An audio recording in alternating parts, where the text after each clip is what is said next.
Okay. Good morning. This is January 30th, 2025. ELEC 1013 network cabling class. Fanshawe College. London, Ontario. Canada. Okay, enough. Excuse me. So today is going to be the second part of this. So we'll talk about. Well, you will see. We'll talk about. Basically, I'm going to skip the impedance and characteristic impedance because it's already recorded in part one, and that you're going to get that in person.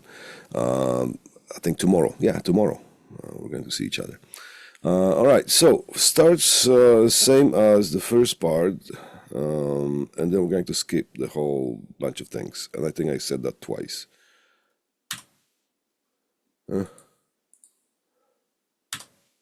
There we go. All right. So that is what coaxial cable looks like. Notice, here's that center core. That's the center core. And it is, well, not cladded, but surrounded by another conductor that is in cylindrical form, and it could be the braid. Usually it's a braid. And that braid is connected to the outside part of this F connector, and the inner core and outer conductor, outer shield, because it's also acting as a shield, as well as a ground reference for the signal. It is all separated. Those two are separated by some form of dielectric. Dielectric is an insulator. Right? Sometimes it's a PVC dielectric. Sometimes with bigger cables, huge cables. This is the size. Excuse me. This is the size. This is the size of the cable. Well, I'm not sure if you have something to compare that to, but this is a picture of the cable that you usually would get internet provided with if you get the cable internet. All right. So the basic construction, as I said, here's the inner core. Acts as a conductor. Here's the outer metallic shield, or also used as a ground reference, and also basically as the return conductor, if you could say that. And here's a dielectric insulator, and it's huge cables. That is not a PVC; it's basically air, right? With some separators that keep this in the middle. So the inner core or the center core with the outer shield, they share the same center, same axes. So sometimes it's called concentric cable, and sometimes it's called coaxial cable. I think we are recording, right? Yes, we are recording. All right, and here's like a drawing of it, and here's a picture of that. See, it looks a little bit different, but the same. Okay. Series of standard, All right. The coaxial cables are designated with the designations of RG. RG stands for radio guide. They were developed during the Second World War times, more or less, slightly before, for the purpose of conveying the signal from the transceiver, which is transmitter and receiver, to the antenna of the radar, military radar that was used.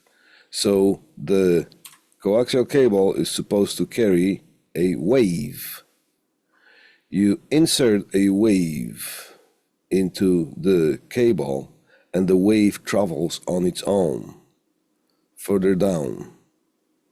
So it's a radio wave that you're inserting there. Electromagnetic wave or electric signal in this case. And those waves are traveling down the cable. So here is the name of it, radio guide, and followed by a number. The number means nothing, it's just a cataloging number. So when the engineers developed a certain type of cable, coaxial cable with certain specifications, they needed to register that in some sort of cataloging system. And they said, for example, this conversation might have looked like this. Okay, so what do we name this one? How do we register this one? Is 6 available? Yep, we haven't used number 6 yet. Okay, so this one is going to be RG6. That's probably how the conversation looked like when RG6 was born. Excuse me. And then sometimes followed by the letter U, or not followed by the letter U. The U stands for UV rated, okay? Which means you can have that cable outside, exposed to sun, without any protection from the sun, and it is not going to get destroyed by the UV rays produced by the sun. If it doesn't have that U and you have installed it like that outside, after about a year, you can just crunch it with your hand, and the whole jacket's it's just going to disintegrate. All right, we will talk about some of that later. Now here,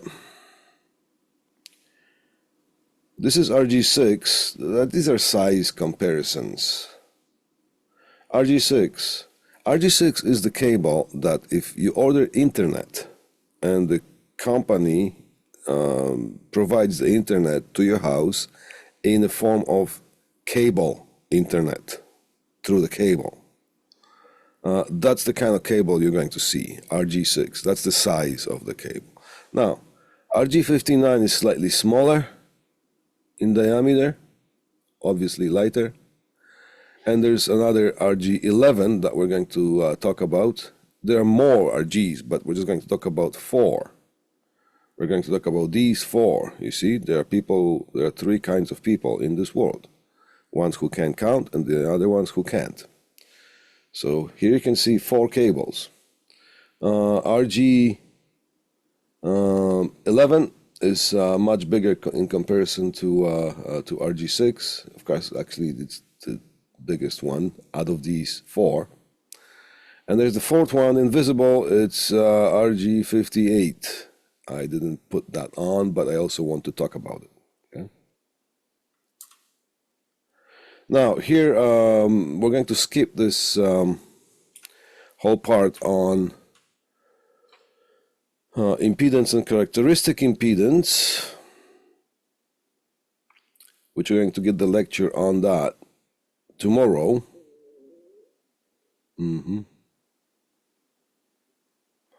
We're going to skip right to, this is the last slide for that long lecture that you're going to get.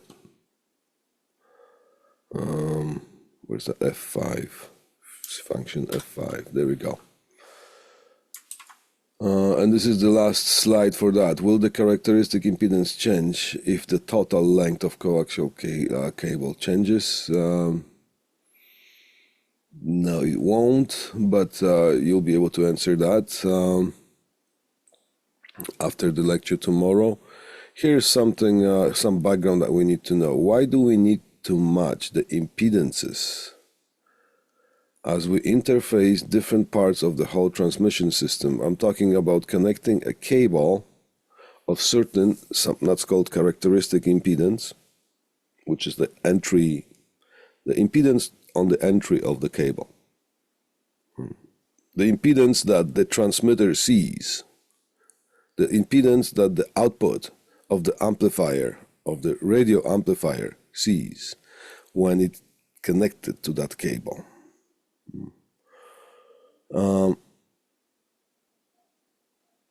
And we're talking about matching impedances between various parts of when interfacing different parts of equipment. So whatever it is that is producing some sort of output, that physical output will have certain impedance, output impedance. And impedance is a combination of resistance and reactance. For now, you can just assume that impedance is the opposition to the current flow, but resistance is the opposition that when we only talk about the DC type of electric current or voltage. But the impedance is also applied to AC type of electric current. Why do we call it impedance, or why is it not resistance? Because impedance changes depending on the frequency of the AC. Okay, so that's why we call things impedances.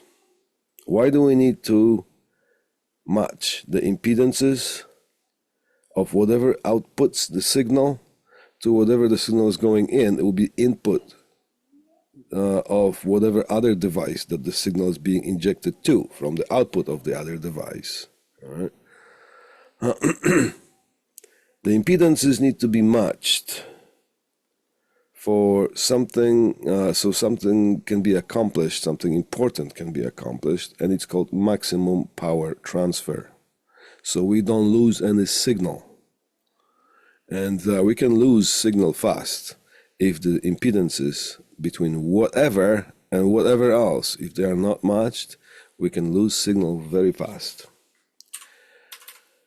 All right, so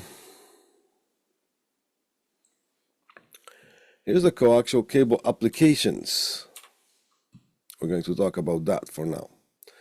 Now we have 4 cables here. Here's the RG6, the good old famous RG6. Here's RG11, RG59. Remember that? Oh no, I'm not gonna go back that far with those slides. Now, and here's that RG58 that I forgot to draw the other time.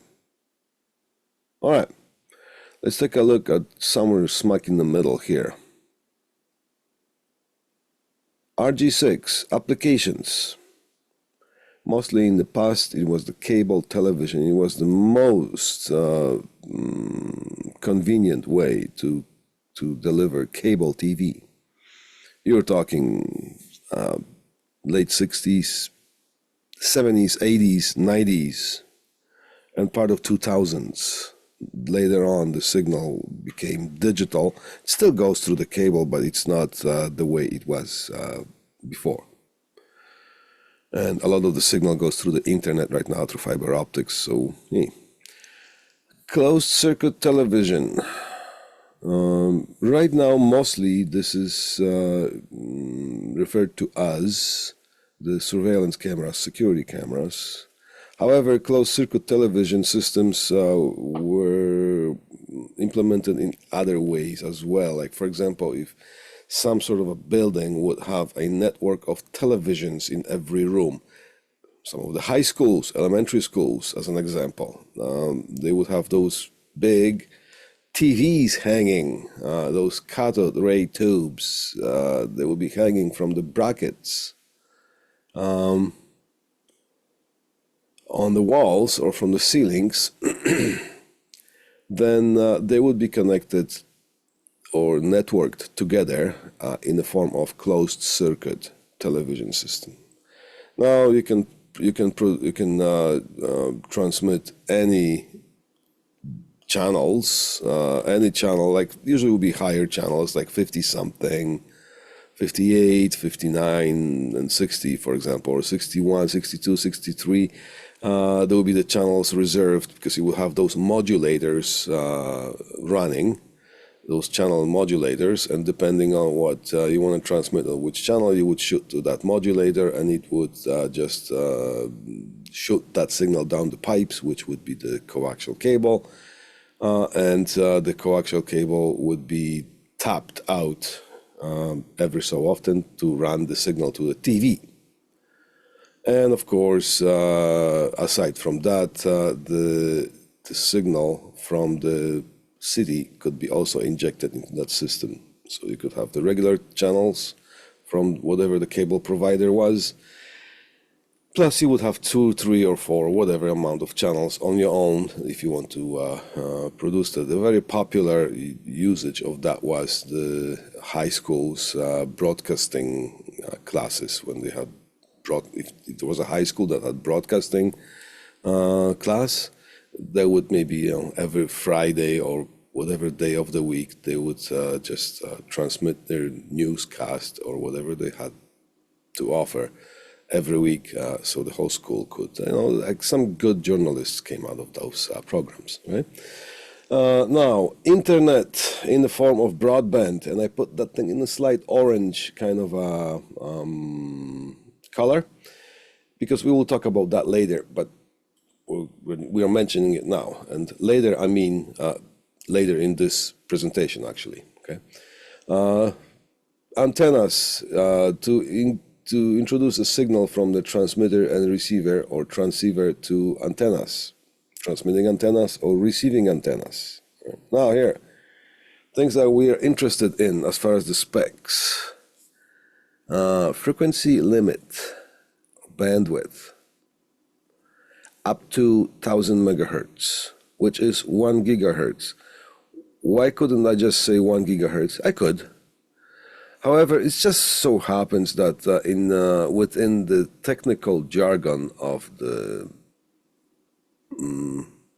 cable companies, when we're talking about frequencies, usually the technicians would express the bandwidth and the frequencies in megahertz. It just stayed that way somehow. But 1000 megahertz is 1 gigahertz. Okay. And just may I point something once we are on the hertz topic. The hertz, H-E-R-T-Z, hertz, is a unit for frequency, and it was named after the last name of a person whose last name was Hertz. Okay, so we have 50 hertz, we have 1000 hertz, we have 3 hertz, we have million hertz, and we have 1 also hertz. We don't have 1 hertz. Okay, just because I find that quite common within some student environments. Okay, all right. What does that mean? That there's the cable has a frequency limit of 1000 megahertz, which means you can send an analog analog modulated signal or analog signal that will be up to 1000 megahertz, and that signal of that frequency will still be understood at the other end of the cable.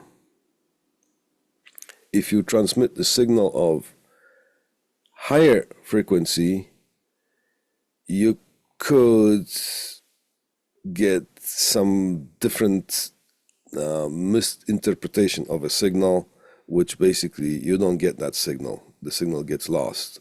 Or maybe you could get some sort of aliasing. Aliasing is if you're not able to see the frequencies, some equipment is not able to see some frequencies, it's going to start producing images or beats, frequency beats on its own. So it's not transmitting the signal anymore. It's reacting to whatever is being, okay, before I start writing poems. All right, so the highest signal that could be understood, transmitted and understood, is a signal of the frequency 1000 megahertz. And here's the mysterious characteristic impedance. It will have 75 ohms. Okay. Now let's take a look at, RG59. Similar applications. Network cabling in the past, RG59 was used to connect computers. Not anymore. It's the Ethernet that we're using right now. The category Cat5, Cat6, Cat whatever cable, or fiber optics. Video signal to connect cameras, video cameras to whatever equipment, also mostly in the past, although you can still see some of that. Amateur radio, still in use, although RG58 is more popular with the amateur radio. It's because of the differences of impedance. Usually amateur radio operators equipment operates within 50 ohm of impedance, and this one has 75 ohms. The frequency limit is 1000 megahertz, and the characteristic impedance is 75 ohms. Well, look,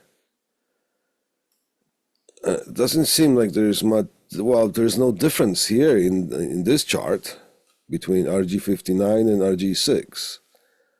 Well, there is a difference. It's just not listed here. We're going to analyze it further in the next couple of slides. Excuse me. I need a sip of coffee. All right.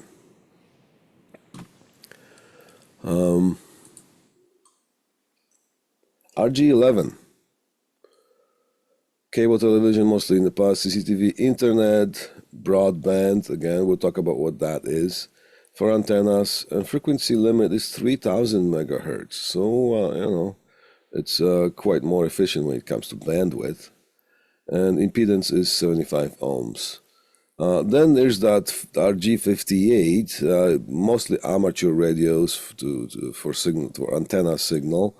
Now look at that. This one has a frequency limit of 5000 megahertz. Whoa, the size of that cable is comparable to RG59, but look, it's probably the best bandwidth out of these four, and the characteristic impedance is 50 ohms. Okay, now here one should download this presentation, which is available, will be available later on this week on our class portal. If you want to know more, click here, or if you are not able to download it, just type that thing in the browser window. All right, now here is where the differences are coming in. When I said that when the way the signal is transmitted through the coaxial cable is that the wave is just being inserted into the beginning of the cable, to the input of the cable, and the wave travels on its own, just like if you drop a little rock or stone into the water. The water is clear, no wind, whatever, just a clear water table, and you drop the little rock. The rock just makes contact with the surface and it just sinks to the bottom, so that rock is not involved anymore. It just started the wave, and the wave is traveling along the water surface. Same idea with the cable, but electrically. Okay. So what we also have to consider is the attenuation, and attenuation is the signal is attenuated as it travels down the cable. Attenuated means that the signal is getting weaker and weaker the further it travels, because it does not have any additional ongoing support of the energy, and it has to overcome some things like impedance of the cable, or different types of dielectric characteristics, and physical resistance of the wire, right? So the signal will disappear after a while, but before it disappears, it can be used, cut, and processed probably. So we're talking about attenuation, and some things are being specified at 20 degrees Celsius, all right? And there are two ways here I specified those attenuations. It's dBs, decibels, per 100 feet, or decibels per 100 meters, okay? Whichever way you prefer. We're just going to concentrate on per 100 feet, just so we don't get too complex here. But it works the same with meters. It's just you get different numbers. Right? Decibels. A decibel is a logarithmic scale. It's an exponential scale. That maybe is not going to tell you much. If you want to study decibels, I would encourage you to do that on your own. We don't have provision for that in this course. But there's a lot of information out there. If you want to study decibels, I would really encourage you to do that. If you can't find any information, talk to me, and I'll give you some. I'll point you in the right direction. Decibel is a referential scale. So if somebody mentions decibel, it means a decibel. It's a signal compared to some sort of a reference signal. Like for example, there are different designations for decibels. There could be a dB with the little m at the end. That means that whatever the number of the signal, the power of the signal is in watts, that signal is compared to 1 milliwatt. Okay, so that's the number. So and if you have just a dB, or there are different other little suffixes that follow the dB. In today's world of communications, I would strongly recommend that you at least know what's going on once, and then maybe you want to repeat that to retain the information as you need to. Okay? But just so we could have some sort of reference in the back of our heads, so we know what we're talking about when we talk about this here. When it comes to power, it's the general rule. When it comes to power, the magic number is 3. What do I mean by that? When we talk about power, if we double the power of whatever it is, we have raised the power by 3 decibels.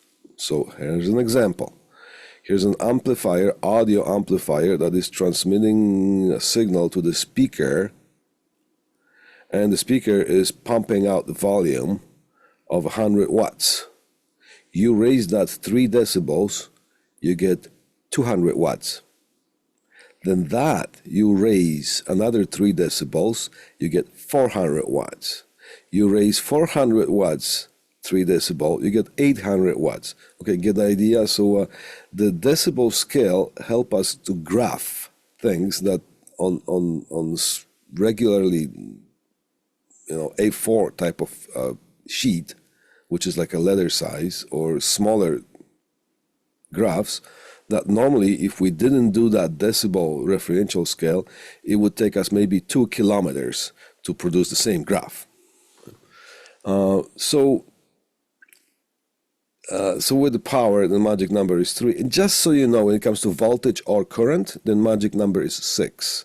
So when you're doing exercises that involve oscilloscope can only display voltage unless you get some ways to cheat that or trick it into represent some sort of current thing. But oscilloscope represent the main thing is to display voltage. So when it comes to displaying voltage, the magic number is 6. You double the voltage, you raise that 6 dB. But with power, it's 3. Okay, so let's see here. Attenuation of the coaxial cable per 100 feet here. RG59, RG6, RG11. Remember, Here, there seems to be no difference between these two cables. They have same bandwidth, same characteristic impedance. RG6, RG59, but they have, where they differ is the attenuation per 100 feet. So let's see here. And look what we have in this column here. We have frequency, and the frequency, as we go down the table, the frequency increases. Here's 5 megahertz, 55 megahertz, 211 megahertz, and so on. Look, at the bottom here we have 3,500 megahertz. So the frequency goes up as we go down here, right? Okay, down the table. So at 5 megahertz, the RG59 cable will have 0.89 decibel of power attenuation per every 100 feet. RG6, significantly less, 0.69. Now look, RG11, even less than that. So the furthest cable, the cable that can carry the signal the furthest out of these three is RG11. Now look what's happening here. As the frequency goes up, the attenuation increases. So at 5 megahertz, the RG59 will attenuate 0.89 dB, but let's say at 1000 megahertz, look how much more that thing has attenuated. That's 8 dBs. 3 dB is half the power. So if you shoot a signal 100 watts at the frequency of probably 200 hertz somewhere, you're going to have the signal already cut in half, the power. At 750 megahertz, the signal is going to deteriorate as far as power 4 times. Right? And so on. Now, 35, 16 dB. So you can tell that the higher frequencies have a less of a chance to puncture through or punch through as they travel through coaxial cable. Keep that in mind. Higher frequencies deteriorate quicker than the lower. The lower frequencies can travel further in coaxial cable. Keep this in mind right now because we're going to use that knowledge in the next few slides. So RG6 is better and RG11 is the best out of these three. Question is, why can't we just have RG11? Well, because it's more expensive, it's more difficult to install because it's bulkier. So sometimes if you don't need the specifications of, if you have a bigger signal, then you need to transmit that thing over 200 feet or 500 feet. Yeah, well, I would just use RG11. But if it's just, 30 or 20 feet, yeah, I'll probably use RG59 or RG6. Probably RG6 because it's more popular and I'll probably have the connectors for it in my stash. So here is a list of TV channels that used to be. Not sure if there is any in whole North America. I'm not sure if there are any TV stations that would still transmit signal in an analog form. And I'm saying that with slight sentiment. However, this is what things would look like. The frequency classifications as far as cable TV, but signals are being transmitted not only for TVs. There are different implementations. They're still being used. So this is how we classify the frequencies. General, television.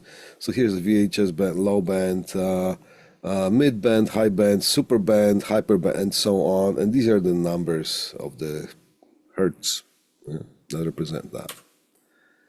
Now here is something that's called a RF amplifier, radio frequency amplifier. A very common piece of equipment. Let's say there's a school that needs a bunch of television sets, a television set in every classroom. So you would run RG11 as the main cable throughout the hallway because it attenuates less and we can save as much signal as we possibly can with this one, RG11. Then from RG11, wherever there's a classroom, we would tap into that with a T-tap, which is basically interrupting the cable, joining it together again, and tapping out with the signal that would go to the television set in that classroom. And so on. So that we would probably use RG11 for the main hallway, and here would be RG6, cables going to the television sets. So you need to have that signal from whatever you're going in. Would it be the combiner or the modulator or channel modulator and the combiner that you would have more than one channel modulators, plus you would have a signal from the city. And if you want to have all those to be available for all the television sets in the school, the main output of whatever combines the whole signal would be connected to this. This is the final stage of amplification. Go into the input of that. And we would come out of the output of that with whatever the gain and the slope or tilt that we need. I'm going to explain what's happening here. This gain is quite self-explanatory. It's the volume control, if you will, of the amplifier, but it's a radio frequency amplifier. You can't hear it. And over here we have a couple of tap outs. Here's one, here's the other one. And notice that whatever is on the input, this will have 20 dB less. So you could connect that to your locally kind of by your side television set, because this would already be too strong for TV to handle. And you could burn some circuitry in TV or just have the signal displayed not in a proper way. And over here also, whatever it's on the output, it's going to be lowered to 20 dBs. So you could connect your regular television set right to here just to kind of see what comes out of the amplifier. So we got the inputs and the outputs. Here are the specifications of this particular amp. It can handle 54 to 1000 megahertz. Right? Okay. 1 gigahertz broadband,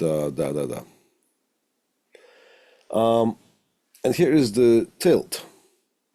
Remember, you see here, not all frequencies are being transmitted or traveling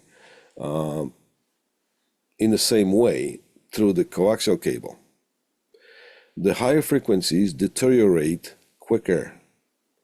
So at the end of the hallway, you might see, like, the further away you move away from where the location is of this amplifier, you're going to see something like the classrooms close to this location will have good TV channels, for example, on the lower channels, and good signal on the higher channels. All the way across the board, all channels will come clear.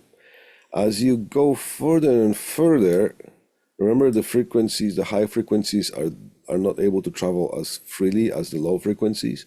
So when you go far enough, you might notice that the lower channels are still coming on clear, but the high channels are becoming weak, snowy, noisy, and all that stuff. So that's when we have the tilt, and sometimes it's called slope, depending on who manufactures that. So the idea is to send on the output a signal in a sloped kind of a way or a tilted way. We are amplifying the higher frequencies way more at the start than the lower frequencies. So when the signal travels down the line, the higher frequencies still have some chance to go through, and then maybe at the end of the hallway, it's going to be a flat line as far as the amplification rate between the input and the output. Okay? So that's why we have the tilt or slope. Now, I might go again a couple minutes over. So if you have to go somewhere, go. And you can catch the rest of it when I post it on YouTube, which is quite fast, usually. And you know the link to the YouTube playlist. It's posted in the announcements. All the time it stays there. All right, so let me tell you something about the broadband versus baseband, but broadband. Broadband internet service is the most used form of internet access because of its high. You hear that a lot. You get broadband internet, You know, you broadband this, broadband that. What the heck is broadband? Okay, I will tell you what it is. As we go along here. So broadband is offered in 4 different forms as far as the internet in the broadband form. DSL, also called digital subscribers line, and that's the internet over the telephone line. Broadband signal can be delivered through fiber optics, could be delivered through cable, could be delivered through air, usually satellite. The old dial-up connection is the only non-broadband internet service still available. You might think that this is out. No, it's not. And even though it is cheaper, most internet users are moved a long time ago towards the faster broadband internet connection. Ethernet signal type of, okay, so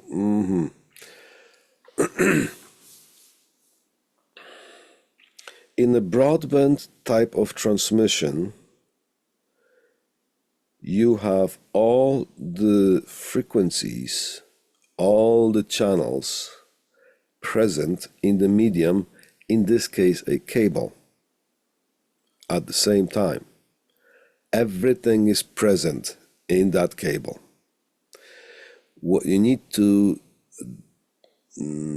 need in order to tune in, hence the name of the device, tuner, you need a tuner to tune in to whatever frequency you want to listen to. Same as radio in the air. Your radio has a tuner because in the air, every frequency and their brother is there. But if you have a tuner, you can tune to the specific frequency which surrounds you. But you can just tune to the specific one and listen to that specific radio station. So that's broadband in a nutshell. Now, what do I have here? What I have here? Ethernet signal type digital, internet signal type analog. All right, remember I was talking to you about modem. Modem is a combination of 2 words, modulation and demodulation. Here is a modem, invisible modem that I'm drawing here. Here's the signal from the city, hits the modem, and the signal is going towards your house. On this side, the internet is in the broadband form in an analog form, just like radio stations. It's delivered to the modem. Modem demodulates that and transfers that into a digital Ethernet type of protocol, which is traveling down the pipes in your house, well, down the cables in your house. And since modem is bidirectional, it will also modulate that into the broadband type of world if it needs to communicate with the outside world.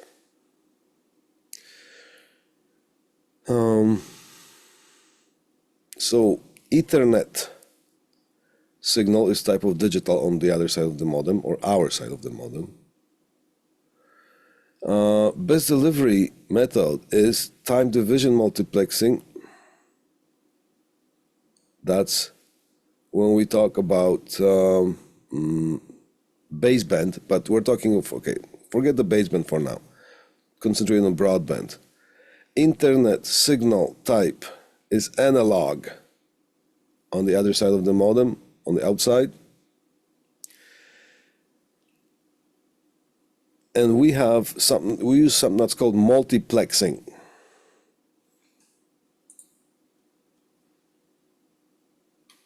See if my Photoshop is going to work today.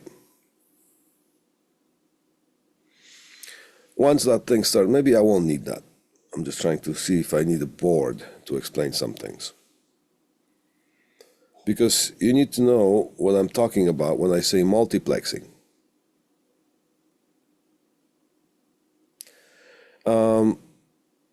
How could I describe multiplexing in the easiest way? Let's say you're standing in front of 3 people, and one person is having a flashlight with the color of like producing green light,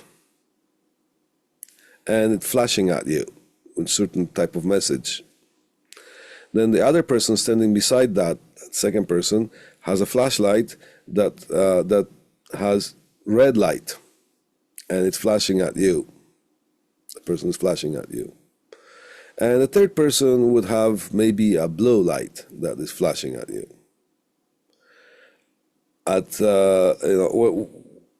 When you are just looking at the 3 of them without any filters, you're going to see all 3 of them flashing. But if you just want to concentrate on one of them, you apply visual filter in front of your eyes, so you could block out the other lights. And for example, you can only see green light, and the red and blue you will not see. You would discriminate the light, the other lights. Now, let's say that those 3 people are flashing the light onto some sort of a fiberglass that it's like a 3-way splitter, and it's joined at one common pipe. Can I do this here?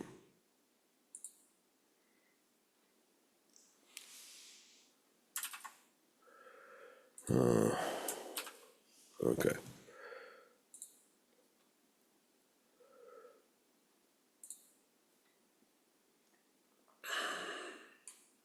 All right, let's see if I can draw. I can't draw. Why can't I draw?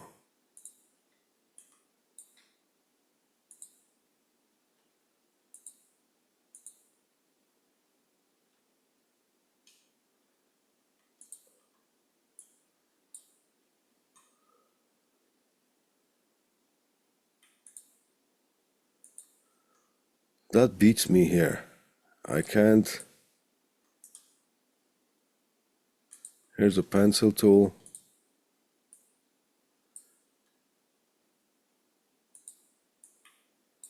And I wasn't able to do that last time, and still I'm not able to do this time.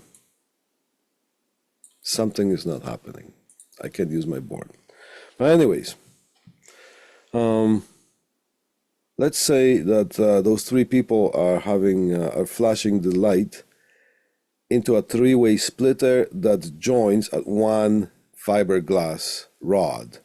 You're going to see at the other end all three red, green, and blue lights flashing. But if you want to concentrate, and you will be able to distinguish, because it's just even though you can distinguish between the three colors, but the other flashes will confuse you, so you won't be able to see the message that you want to listen to just one of them.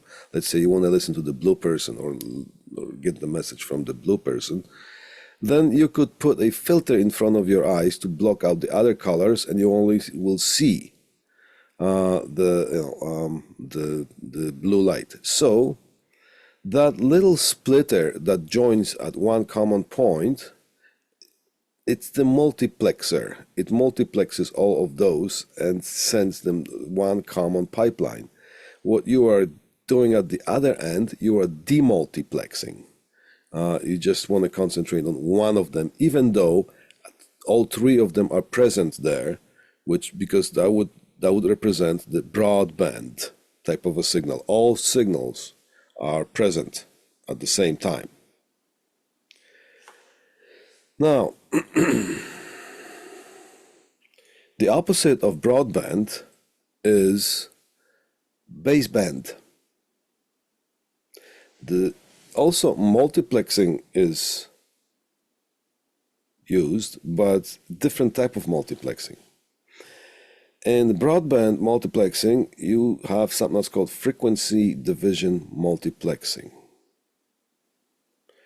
In the baseband, you use something that's called time division multiplexing. Here is example of a broadband transmission. Here's an example of a baseband type of a transmission. Let's see what's happening here. Here's a cable that contains, well, I just drew 3 channels, but it could be 153 channels. So obviously the bandwidth matters. The bigger the bandwidth the cable has, remember we had the RG59 1000 megahertz bandwidth, RG58 5000 megahertz bandwidth, and I think I remember RG11 it was 3 megahertz bandwidth. So the more bandwidth you have, the more channels you can fit onto the cable. So it is important for the broadband, excuse me, it is important for the broadband transmission that the medium that you're using has a high bandwidth capability. And the multiplexing happens at the beginning here, which means injecting everything in the kitchen sink right into that cable. And the output, well, you have to demultiplex that because you only want to listen to one of the channels at the time. So in broadband, connection is divided into channels.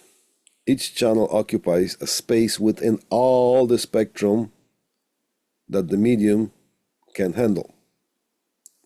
Cable in this case is our medium. All the channels are injected into the medium at the same time, and they're present at the same time. Communication between devices is established through tuning to a specific frequency. FDM, frequency division multiplexing, is applied here because you are just discriminating between which frequency you just want to listen and ignore all the others that are still present. Now, baseband, it's a little bit different. Here's the multiplexer, here's the demultiplexer. Now, this one here, imagine there's a switch that only connects one channel at a time, or transmits or puts one channel at a time into the cable.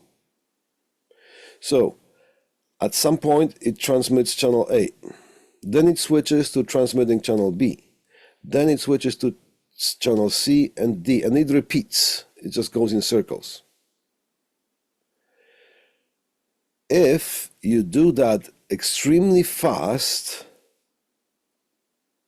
and if you have the demultiplexer that can synchronize with the multiplexer, spin at the same speed, at the same rate,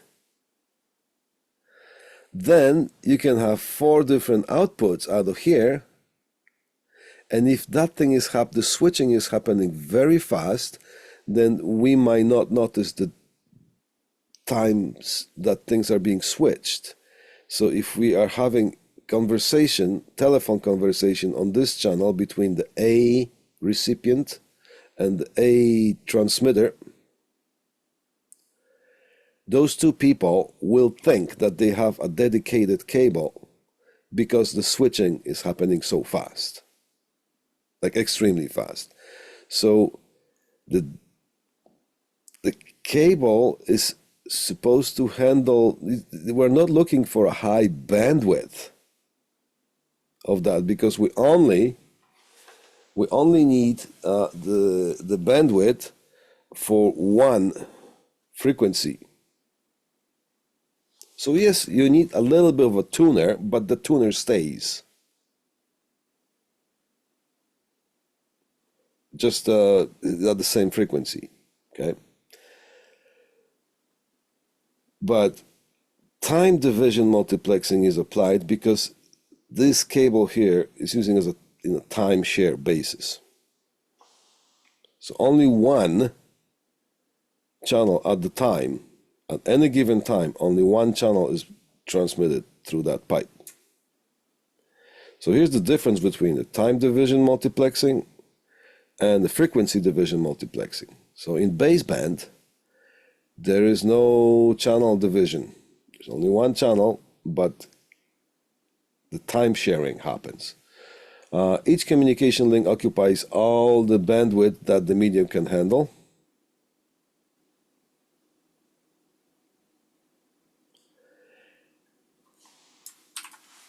Each communication link waits for its turn to talk in a time-sharing manner. No tuning is involved because the signals are not assigned to channels. Well, the only tuning is involved is that this has to be tuned to that and left that way. There's no switching between frequencies. So this is time division multiplexing, this is frequency division multiplexing.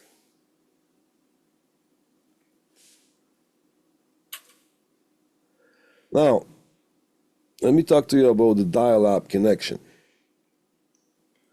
And no, it's not a history lesson. That thing is still being used. And I'll tell you how. First, how it works.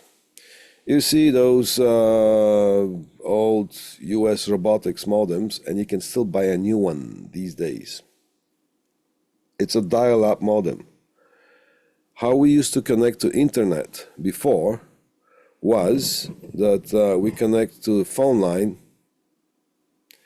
and we dial up and we connect to internet service, whatever the phone number that we dialed. And that means that nobody could use the phone in the house. If somebody picked up the phone, they would mess up your transmission, you would have to log in again. The connection was slow. How slow? Well, how long does it take for us to retrieve a picture of some kind of a sunset? We get it just like that, instantly. Well, the same picture of a sunset in the same quality that we get now instantly, it would take 20 minutes to appear on the screen. Get the idea? So why is this still being used? First, you have your PC that's connected to a modem. Modem is connected to a phone line.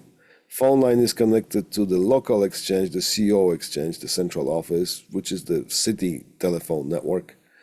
And then the number is being dialed. This thing connects you to that thing, and that thing connects you to whatever the phone number is, has the provider. Then the connection happens, handshakes establish, and the transmission can, or the session can continue. Very slow. However, it's still being used. What did I write here? Dial-up internet is a form of internet access that uses the facilities of the public switch telephone network to establish a connection with internet provider by internet service provider by dialing the phone number on a conventional telephone line. Dial-up connections use modems to decode audio signals into data. So it's not a broadband, it's not a baseband, it's a dial-up. Okay? It's direct connection. To send the router to computer and to encode signals from blah, blah, blah, blah, blah. Where is it still being used? Here's a typical equipment rack in some small business or small venue, such as a store. Let's say it's a beer store. Okay. Dial-up internet connection is not quite... Okay, you know what? I'm not going to read that. I'm going to explain that to you. And if you read that later on, you're going to hear me talking because I'm going to say that. Here are the network cables. They're connected to the patch panel. See, on the other side, the patch panel are patched on one-to-one basis to the ports of the switch. The switch is connected to the gateway is connected to the modem, and the whole network works. Here's another patch panel, here's another switch. They are both connected to the modem, or maybe the individual modems, and the network works. The retail operation keeps going because all the cash registers are connected to the network and they're connected to the VPN, so the store can operate. You buy a piece of chewing gum, that thing is registered on some of the mainframe somewhere that the transaction has happened. Okay? So where does the dial-up come? Because this here uses broadband connection, either cable, fiber optic, whatnot. And here we have that good old dial-up modem just sitting there. Well, it's sitting there waiting to take over if this thing screws up. Because sometimes the network goes down. When the network goes down, then the store cannot operate. You can't buy a piece of chewing gum because you're not connected to the mainframe. So it's just somehow the transactions are not able to go through. You could have that before the internet existed, but somehow now you can't. All right. So what happens? Do you close the store? Oh, you can't. Oh my God, oh my God. People need beer. If people can't have beer, it's going to be the end of the world. So don't worry, we are safe. Here comes the dial-up modem. What happens if the network goes down? All the cash registers, let's say the store has 6 cash registers, and there's one chosen cash register for the failover, which means if the network fails, that cash register is the only one that operates. All the other 5 are closed, so the transactions are going to go slower, but still you can buy your 6-pack. So the Moneris machine, the money machine, you can still use debit transactions and credit card transactions and whatnot using the money machine or the money terminal, except that money terminal is not going to work as fast because the transaction goes boom, it's done, next please, right? But now when it's dial up, every time there's a transaction, the modem is going to dial up a phone number, is going to make a connection, is going to do the transaction, and is going to hang up the phone line, and the next client can start paying for their beer, okay? So the transactions are going to go slower, but the store can still operate. And then, of course, all the phone calls are going, you know, come please come fix it, da, da, da. So all the protocols are being triggered in order to replace probably maybe the gateway, or maybe the modem is done, or maybe there's some kind of a trouble online with the internet. Okay? So that's why those are still being used. And it's a popular service call to do is just if your company would have a contract with one of those stores, could be liquor store, could be beer store, could be Walmart, could be, I'm not sure Walmart has that, some whatever stores, then it would be regular maintenance. You would just go during some slow hours and you would shut down just pull the plug on the network and see if that thing kicks in. And you would be on the phone with the internet provider. You would be this thing would be like a planned operation, and they will be waiting for some kind of control signals to go through, and they'll say, "Yep, we're good. A-okay. Bring back the network. We are, you know, it's just kind of make sure that this thing is also, you know, because normally this thing doesn't operate." And if you just forget that it exists, something could happen. Maybe something could get disconnected, and you think you have it, but you don't. So that's probably even the worst thing, that not having things and knowing that you don't have. All right, but that's philosophical aspect of that. So that's as far as the baseband, broadband, and dial-up connections that are being used, and they're being usually the broadband and baseband are being delivered to us in various different forms. As far as the mediums, of course, always we are looking at three types of mediums: copper, fiber, and air. And that's it for today. Oh look, just not long ago it was Monday, and now it's Thursday, so tomorrow is Friday. Hey, just letting you know. So as closer we get to Friday, my mouth smiles. You know, I get a bigger smile. Cool. I'll see you, some of them to you today. I see some of you tomorrow, and for the rest of you, have a wonderful weekend, and I'll see you next week. And next week, I'm going to deploy the online test. This is Buck signing off.